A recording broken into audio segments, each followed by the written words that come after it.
Então, baseado aí, começou? Começou. A paz do Senhor. Shalom, shalom.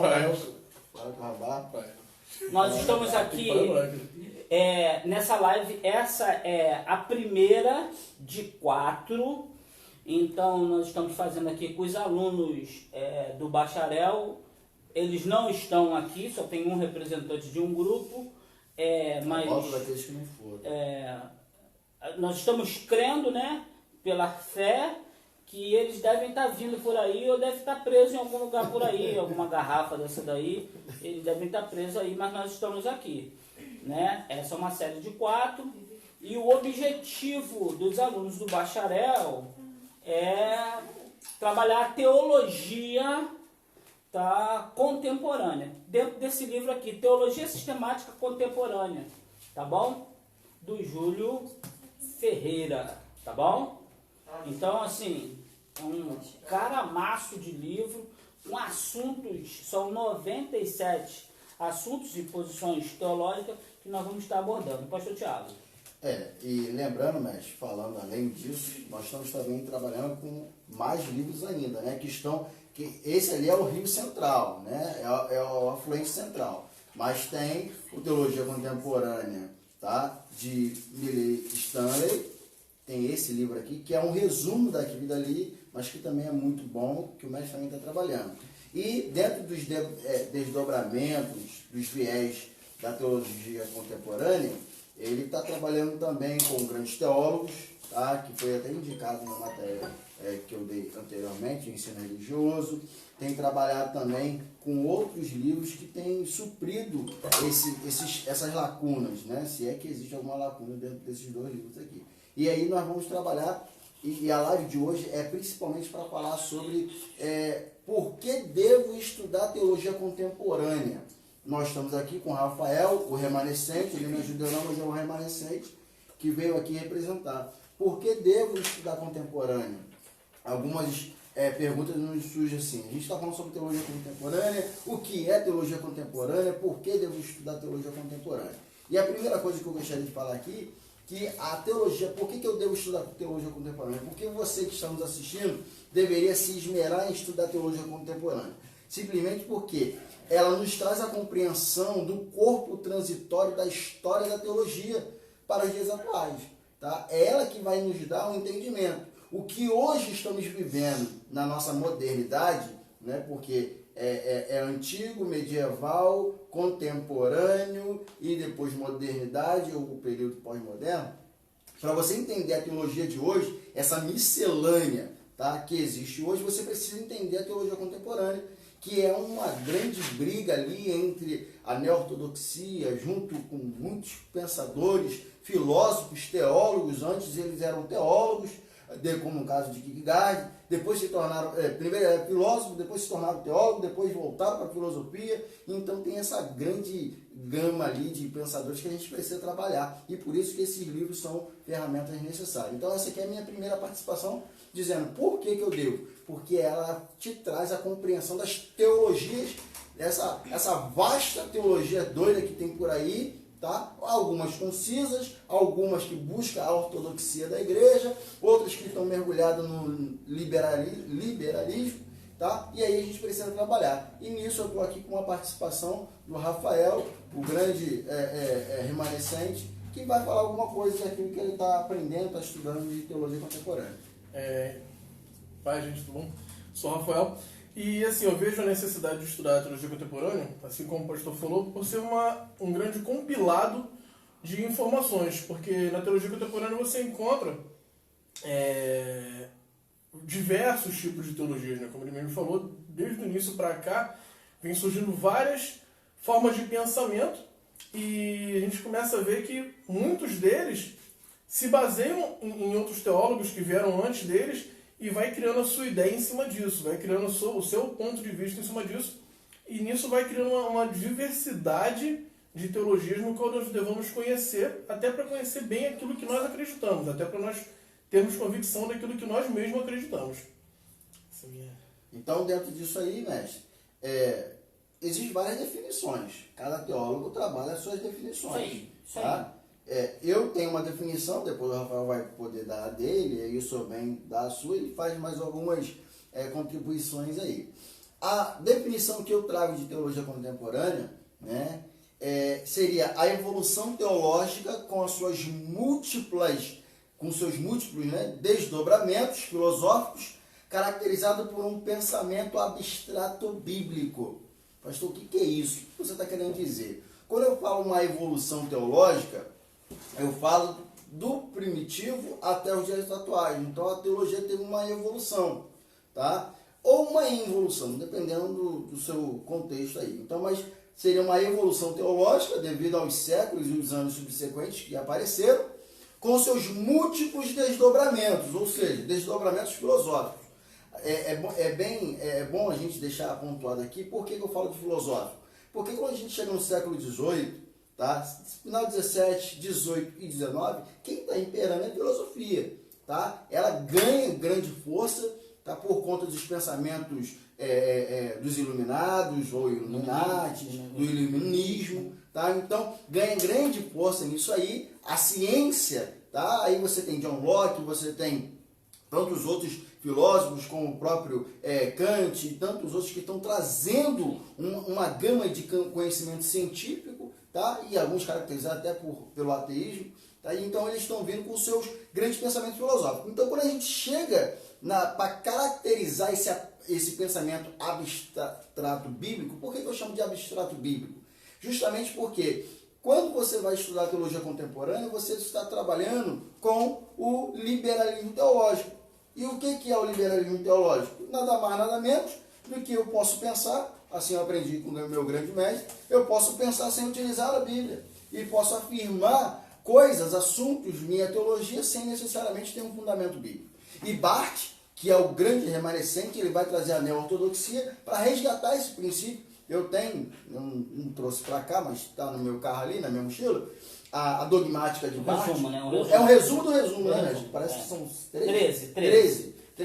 Um resumo do resumo da neo-ortodoxia de Barth, que ele vai trazer a dogmática dele, para suscitar esse pensamento mais bíblico, em que Tillich, em que Bultmann não estão se utilizando tanto da Bíblia em si. Na verdade, Bultmann vai trabalhar até a desmistificação, o mestre daqui a pouco vai falar um pouco sobre isso. Então, por isso que eu falo sobre a questão do abstrato bíblico, tá? Ou seja, a Bíblia já não se torna mais tem aquela força dentro desse período teológico em que a igreja está passando. E hoje, tá? A gente é o resultado disso tudo.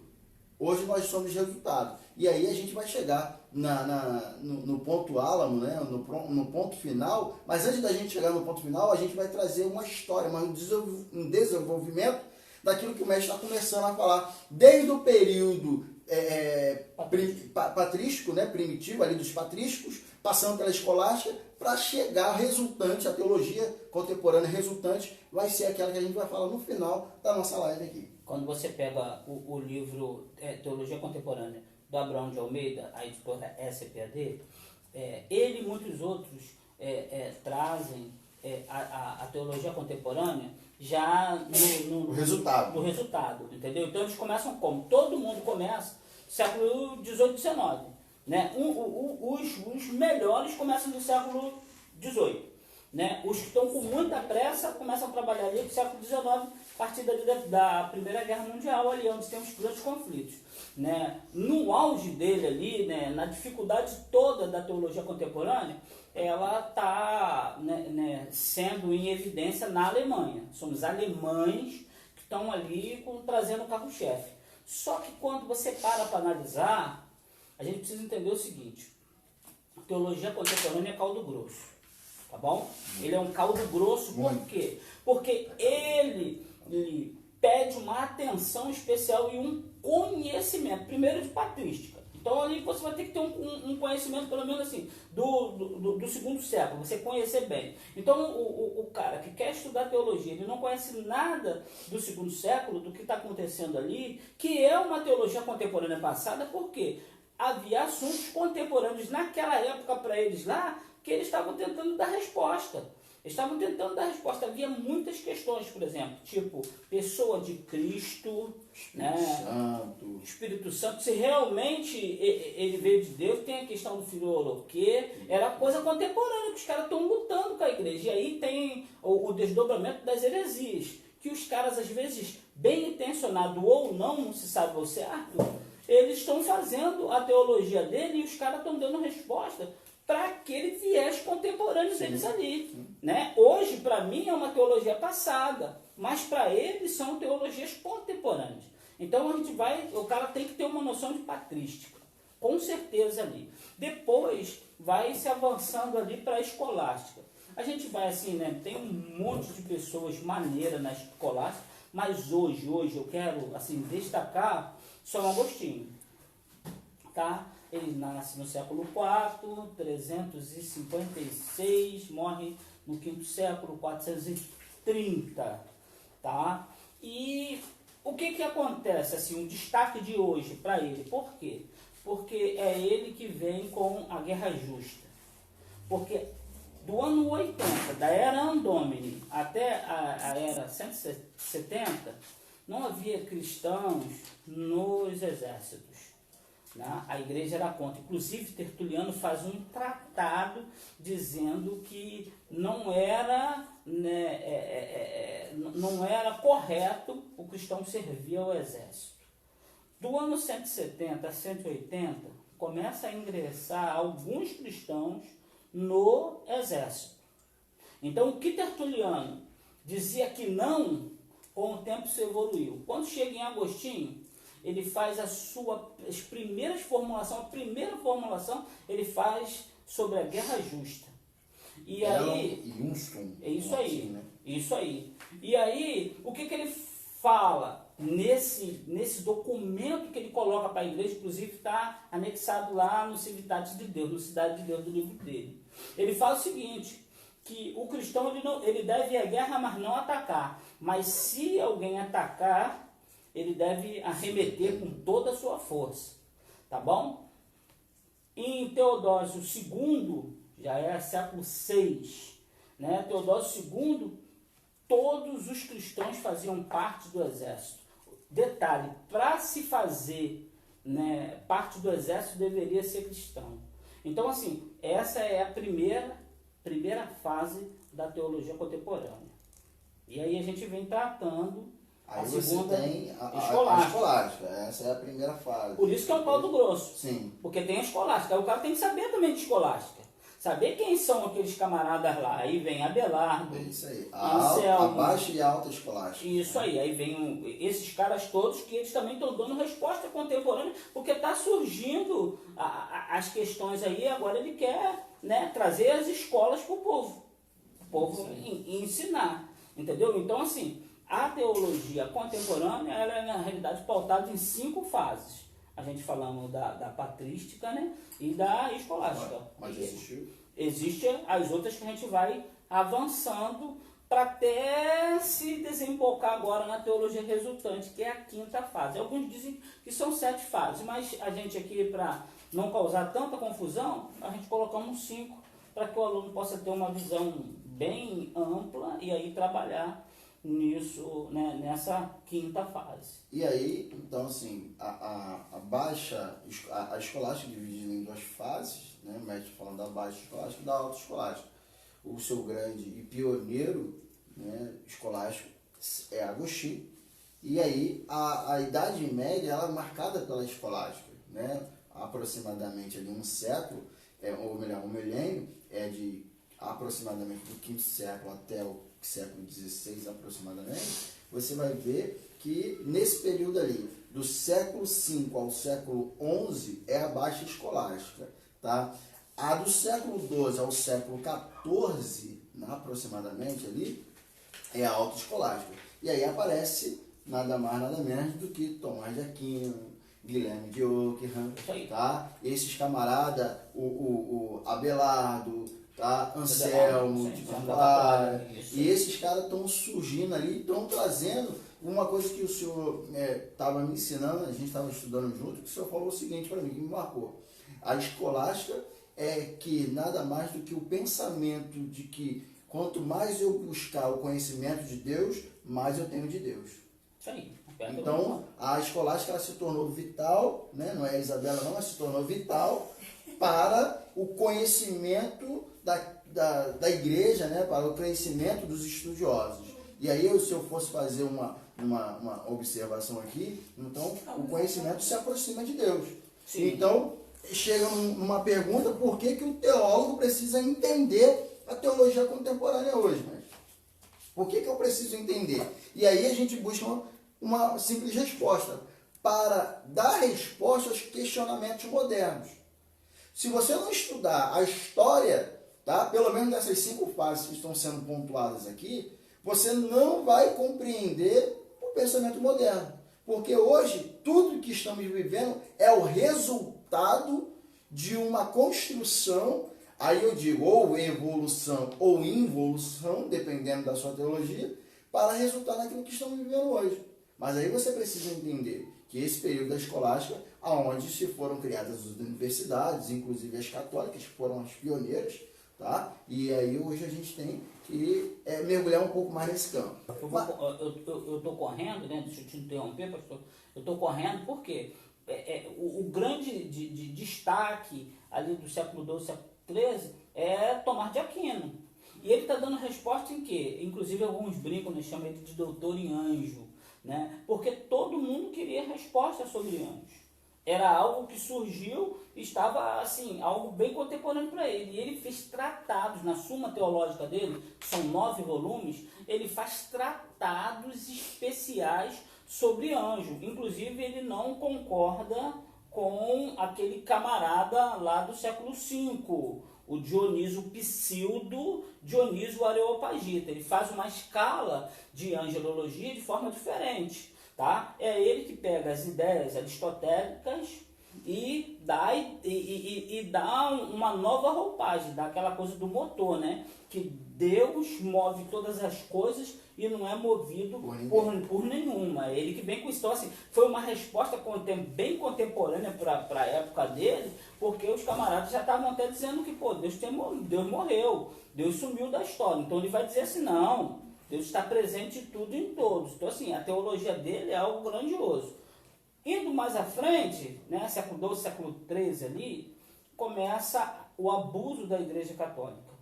A Igreja Católica começa a fundar várias escolas, mosteiros, abadias, casa de prostituição, casa de recuperação. E essa casa de recuperação é para quê? Visava pegar as prostitutas das ruas, é a casa de Maria e a casa de Marta. Tá? Eles pegam essas prostitutas, pregavam o evangelho, deixavam elas numa condição legal, agora limpa, e aí os padres começaram a acessar essas mulheres, entendeu? Começou a acessar essas mulheres começaram a ficar grávidas, e aí eles começaram a sumir com as crianças aí. Você pega o filme Martim Lutero, você vai ver que tem esses abusos. E aí a igreja, né, alguns padres de algumas abadias diziam o seguinte: se eu sou santo, tudo que sai de mim é santo, inclusive o esperma. Mas aí, esse período é marcado pelo período dos J3. Isso aí. Ou J ao cubo. Isso aí, né? Isso aí. E aí a gente tem John Wycliffe, Hus, né, John Hus e Jerônimo Savonarola, que vão trabalhar a pré-reforma, tá? Já vão começar a colocar no forno que a igreja precisa mudar, que isso tudo é uma baita heresia e a pecaminosidade está entrando na igreja. Eles pagam com a vida. São sacrificados. Isso aí. A teologia contemporânea, por você fazer teologia contemporânea, você pode perder sua vida, tá? Isso é bem atual ainda para os dias de hoje. Logo depois vem as inovações, né? As inovações, aquele período é marcado por período de trevas, e logo depois vem Martim Lutero, se aproveita rompe com a Igreja Católica, e aí a época da reforma é bem atual para todo mundo. Todo mundo já conhece ali. Aí depois de Martim Lutero, a gente tem Calvino, e no meio deles dois ali, Felipe Melanchthon ali, junto ali, fortalecendo esse pensamento de reforma, certo? E aí depois começa a vir a época do iluminismo.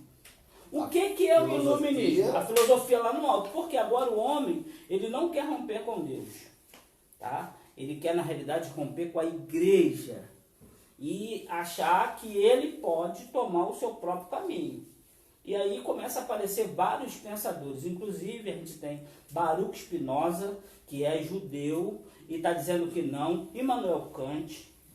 A gente tem Jean-Jacques Rousseau. É um pioneiro ali que vai falar uma aberração para a igreja, né? Que é Copérnico. Não, a Terra não é o centro do universo.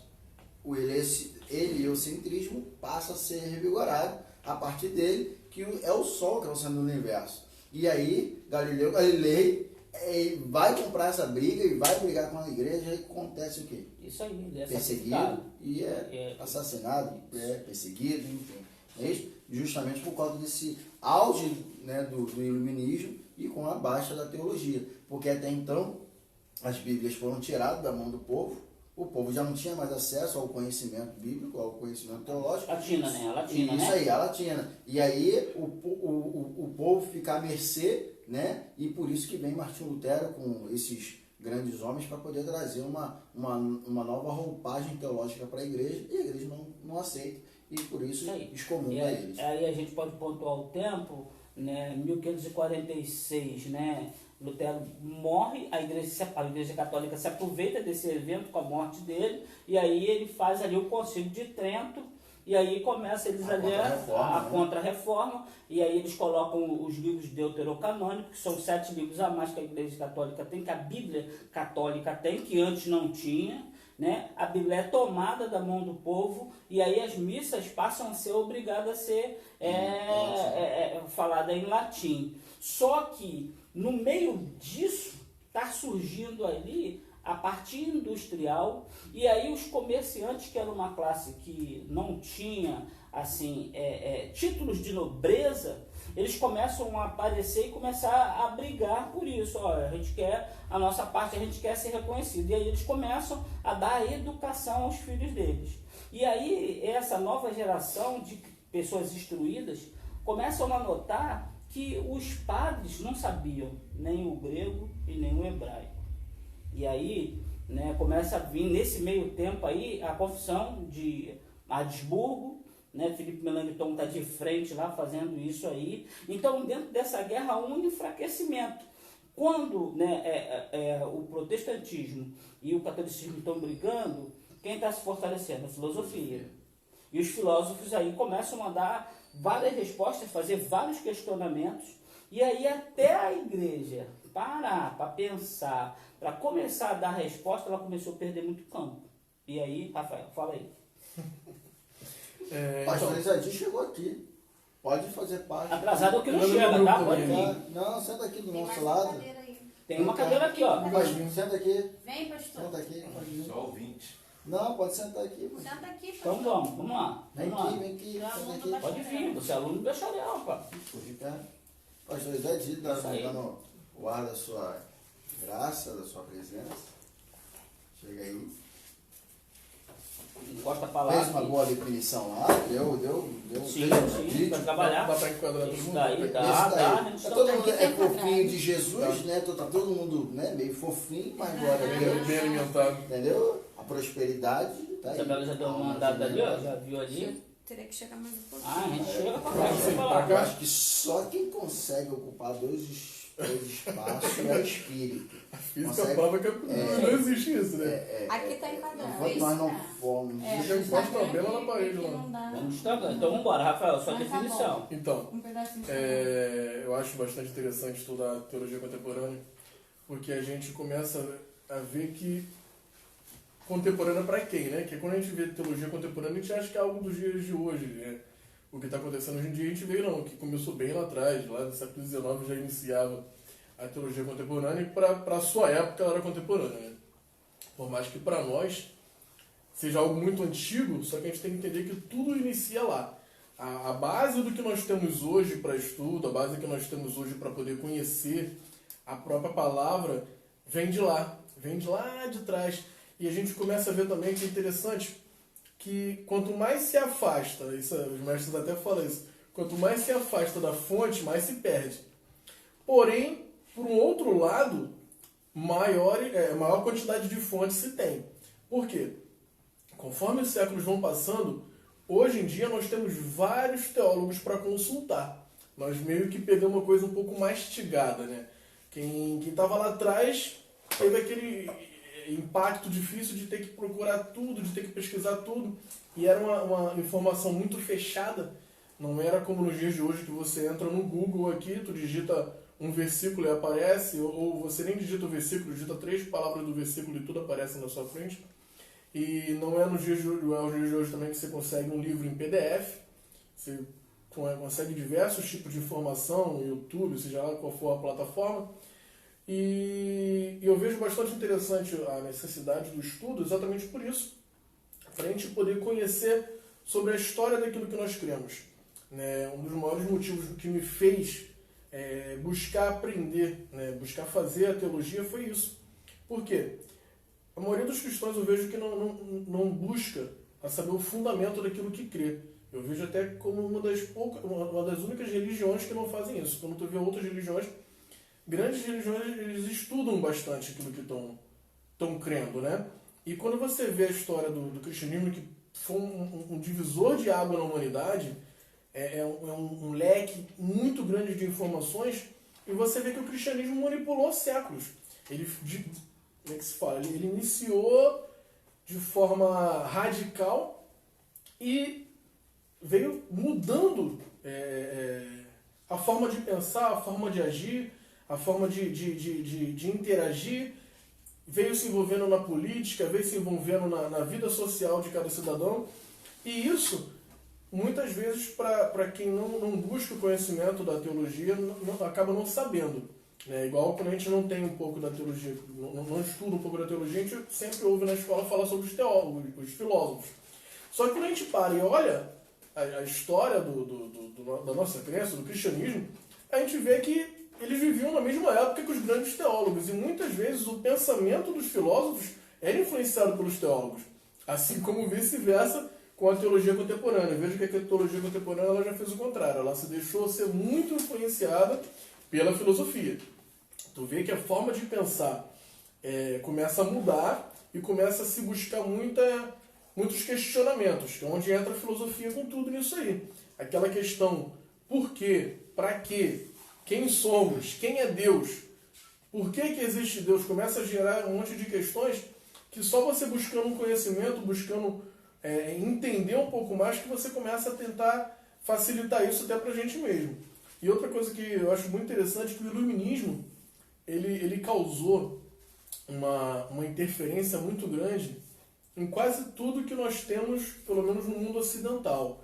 Porque assim como ele influenciou na teologia e na filosofia, ele vem influenciando na política, em quase tudo que tem dali para frente, é totalmente baseado no iluminismo. Ele veio como uma ideia inovadora. O iluminismo ele veio como uma questão filosófica libertadora.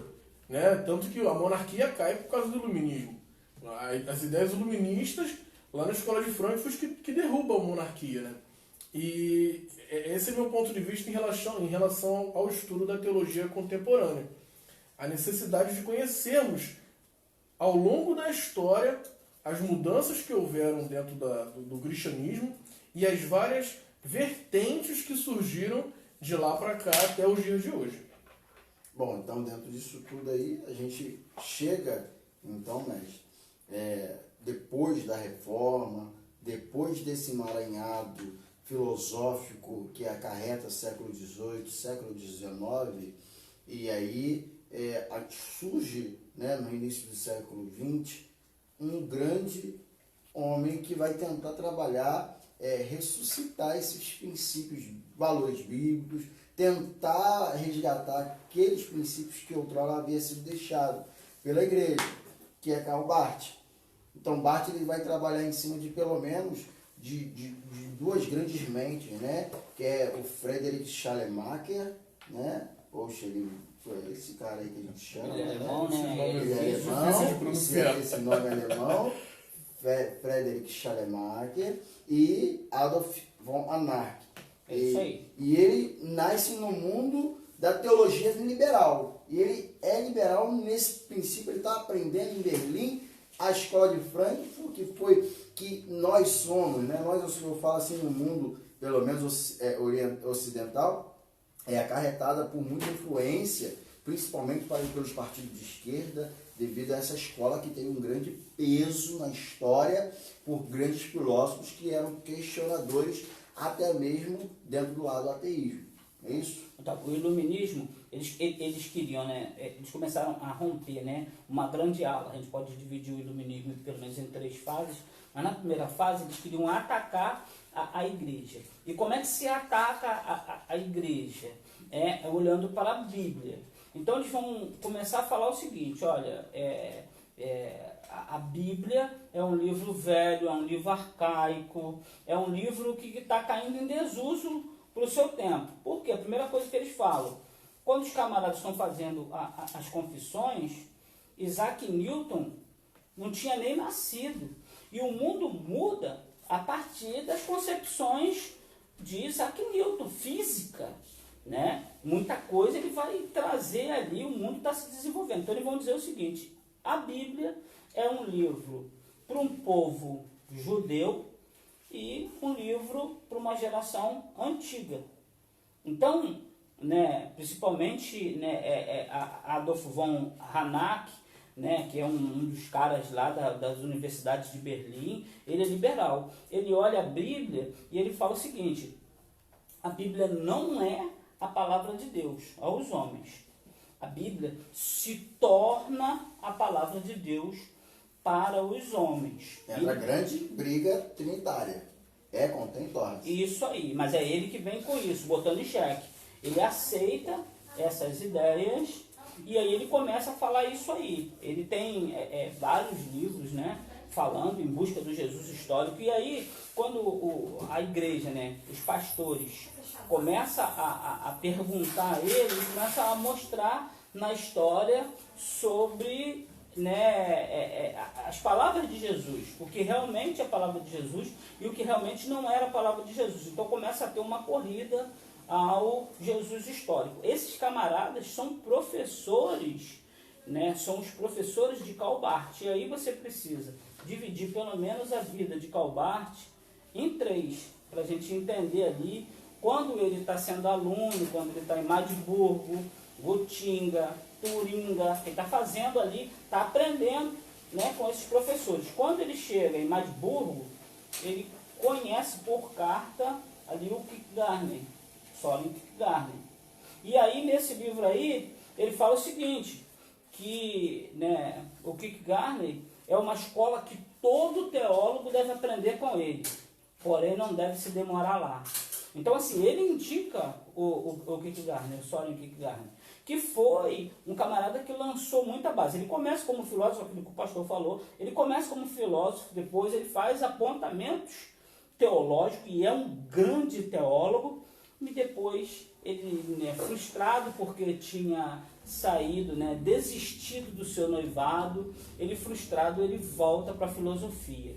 Mas ele, assim, ele é um pensador gigantesco que influenciou, não é só Calbart, Paul Tillich também, ele influencia também, né? Tanto é que ele é influenciado porque Calbart fala isso nas escolas, né? Que todo teólogo deve ler Soren Kierkegaard. E dentro do livro aqui, que nós estamos trabalhando, a caracterização do liberalismo teológico. Então eles começam agora, o que é isso? Eles começam agora a olhar para a Bíblia e para alguns pontos que são cruciais, tá, para os cristãos, né, como ponto de dúvida. Por exemplo, Bíblia, o Jesus histórico, nascimento de Jesus, o nascimento virginal de Jesus, entendeu? Mas o quê? Os milagres, eles questionam. Os milagres. Então eles começam agora a questionar isso aí, né, e fazer, né, um trabalho. E aí a gente vem, né, Rodolfo Bultmann, numa teologia que é assim, é teologia do Novo Testamento, mas é algo fenomenal. Mas quando você pega para ler, você encontra pouquíssimos versículos bíblicos. Então, assim, é uma teologia sistemática que é caracterizada como teologia sistemática, mas na realidade não tem nada de teologia sistemática. Ela é mais assim uma filosofia. Você pega a teologia sistemática de Paul Tillich, você não encontra, é mais filosófico mesmo, ele trabalha Deus no eu-tu, né? Dentro dessa dinâmica aí que, né, Deus ele, se fez homem e os homens com conhecimento têm acesso a Deus, ele trabalha muito isso, mas isso é altamente filosófico.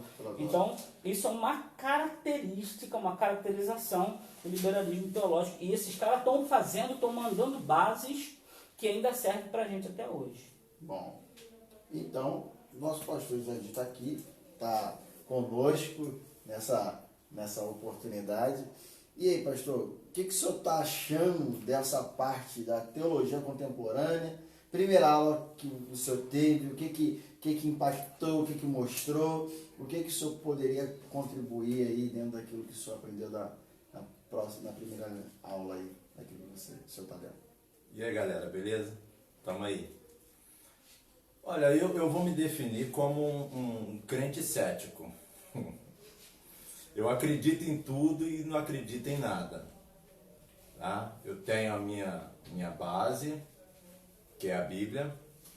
Qual Bíblia? Qual Bíblia? A minha base é aquilo que eu sempre estudei, que eu sempre aprendi. Se é verdade ou não, para mim é o que eu acredito. Por isso que eu sou um crente cético, né? Da primeira aula a gente ficou muito mais no campo do debate, né, material, que eu fiz bastante, atrapalhei a aula do senhor. Não, isso é muito bom, isso é muito bom. Então a gente ficou mais no campo, por quê?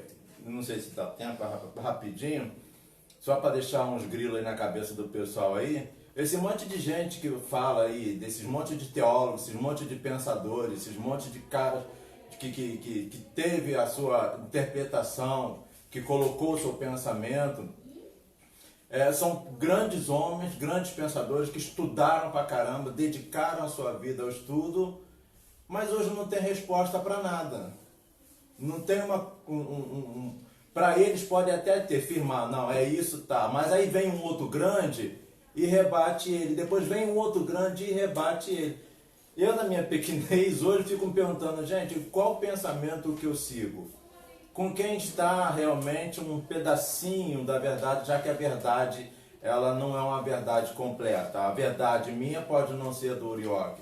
O pensamento dele pode ser um e o meu ser outro, a verdade dele não bater com a minha.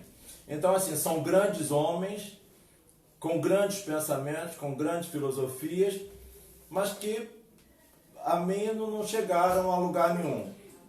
Eu ouvi falar de 1500 e não sei quantos, épocas bem passadas, pessoas bem antigas mesmo, tratando de assunto que no dia de hoje ainda não se tem resposta. Ainda não se tem uma coisa convicta do que é. Então eu estou aqui mais para poder aprender mesmo e tirar esse ceticismo de mim, porque é muita inteligência para pouco espaço no meu coração. Pegando um gancho do que o pastor falou, ele foi muito feliz quando fez essa pontuação, e a gente tem aquela grande dificuldade, que é aquela coisa assim que todo teólogo, se você não conhece, você precisa conhecer, meu amigo. M. Blumen e Karl Barth. Eles eram da mesma denominação, aprenderam na mesma escola, os professores foram basicamente os mesmos, né? M. Blumen é um pouco mais velho do que ele, e aí o Emil, ele lança um livro chamado Fé e Razão, né? Se não fosse o Karl Barth, o grande nome do século XIX seria ele, tá? E aí, 19 século XX, né? Ele lança isso, Karl Barth. Ele já não está mais em Berlim, agora ele está em Turing, né? E aí ele começa a escrever para dar resposta contra o pensamento do amigo. Olha só, eles eram da mesma denominação, aprenderam na mesma escola teológica, aprenderam com os mesmos professores, serviram a Deus por quase 15 anos na mesma igreja, deram aula na mesma faculdade teológica, mas por causa de um livro, eles se tornaram inimigos. que só se perdoaram no leito de morte. Aqui um livro, depois o pastor vai fazer uma citação, eles eram tão brilhantes, né? O Frank Ferreira uma vez definiu isso numa live, e aí agora eu sei da fonte que ele tratou. Ele diz o seguinte, nesse livro aí, daqui a pouco o pastor vai ler, sobre essa briga teológica que durou anos. Calbart vai, inclusive, vai fazer quase a metade da dogmática dele, são 13 volumes, tá? E assim, ele morre e não consegue completar esses volumes todos, né? Ele deveria terminar com 15 volumes. Ele só consegue fazer 13, ele morre aos 82 anos, ele não consegue terminar, né, essa dogmática toda, né? E na metade, né, da parte do 1 até o 5º, ele está dando resposta à teologia de Emil Brunner. Quer dizer, arrebentando a teologia do cara. Tudo que o cara fala, ele vai de encontro, porque ele entende graça e revelação de forma diferente. O outro trabalha com fé e razão, tá? Que é uma teologia dogmática também. Calbart, de raiva, copia o título do cara para dizer assim, olha, eu vou fazer a minha, entendeu? Ele copia o título, não precisava, ele poderia colocar outro título qualquer, mas ele quis copiar o título para dar uma resposta. Não, uma guerra de cristão mesmo. Ideológica. De cristão, eles eram pastores da mesma igreja, serviram no mesmo seminário, e por causa de um ponto, os caras se discordaram e só se perdoaram no leito de morte do Emil Brunner. Aí o que adianta tanta inteligência, tanto pensamento, tanta filosofia? Já estão brigando pelo aquilo que E aí, comeram da mesma fonte, vieram da mesma história, chega lá na frente ele e vai fazer separa. uma colocação. A colocação é essa. Ele vai ilustrar o elefante e a baleia. Ambos são criaturas de Deus, mas jamais se encontram, porém têm o mesmo fim. O que a teologia contemporânea tem que... o que nós podemos tirar disso? O pastor Isadir falou, né, dessa miscelânea, desses diversos pensamentos que surgem, os questionamentos, das reflexões, várias filosofias, isso tudo. E aí, o que eu preciso tirar disso? O que eu preciso entender desse emaranhado de teologia, desse emaranhado de conhecimento? Eu preciso entender que eu tenho que estudar para conhecer, para eu não ser levado, enganado, iludido, mas eu preciso entender que mesmo eu sendo diferente em algum ponto, eu não posso ser desigual com essa pessoa. Eu posso respeitar e conviver junto. Ainda que na nossa teologia nós não venhamos a dar as mãos. Mas eu preciso entender que é o seguinte. Eles estão falando a ilustração de um elefante e uma baleia. Animais grandes. E aí mostra que eles, como pastores, como teólogos, como filósofos, eles eram aquelas pessoas que buscavam cada vez mais provar suas verdades. Os seus axiomas, que é aquilo o que é verdade para mim. O senhor falou isso, né? O que é verdade para mim. Então, a gente tem que lutar veementemente para a minha verdade. E o mestre está colocando sobre a questão da razão, da fé e da razão de Brunner, entendeu? E Calbart, ele vai trabalhar essa graça de uma outra procurar forma. Conhecer todos, o que a Bíblia fala, né? Examinar tudo e retende o bem. Isso aí. Entendeu? Então, assim, Se eu sou de acordo com aquele pensamento, o cara é legal, tá de acordo comigo, eu vou com ele. E aí, a teologia contemporânea, acho que o senhor chegou depois do que a gente estava falando, justamente é isso. A neo-ortodoxia trazida por Barth é tentar resgatar esses valores bíblicos, que nesse período a Bíblia tem sido esquecida. E aí a gente também tem que entender que algumas igrejas, algumas denominações estão vivendo um liberalismo teológico grande, mestre. Sim. Grandes. Por quê?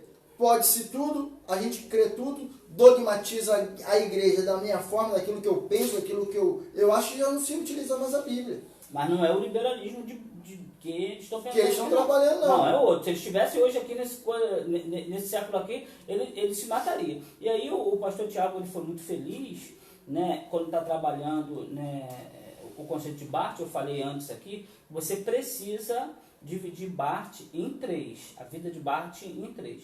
Então, assim, quando ele lança o comentário da Carta aos Romanos, que hoje, né, é vendido pela editora Fonte Editorial, Carta aos Romanos de Calbart, né, Frank Ferreira fala que foi uma bomba atômica jogada no jardim de infância dos teólogos. Por quê? Ele viu os teólogos da universidade que ele deu aula, que ele tinha assim, os caras como a voz de Deus para ele, estudo de Deus, quando veio a Segunda Guerra. Quando veio a Segunda Guerra, esses camaradas falaram que realmente o Terceiro Reich tinha razão e era algo de Deus. Então o que ele faz? Ele rompe com os professores dele, que eram tudo homens top, homens que foram professores dele. E aí ele fala que não. E aí, hoje, se a gente olha o que ele está fazendo, a gente vai crucificar ele. Porque ele está olhando para a carta aos Romanos para dar resposta aos questionamentos das dificuldades da Segunda Guerra. Por que a Alemanha está fazendo aquilo ali? Porque a Alemanha queria que os pastores, e ele conseguiu boa parte dos pastores, né, assinar a favor do Partido Comunista Alemão. Né? E Karl Barth fala que não. Por causa disso, ele é mandado embora de Berlim, ele vai expulso de Berlim e depois ele pede asilo, né, e fica ali. Essa é a segunda fase dele. E aí, Rafael?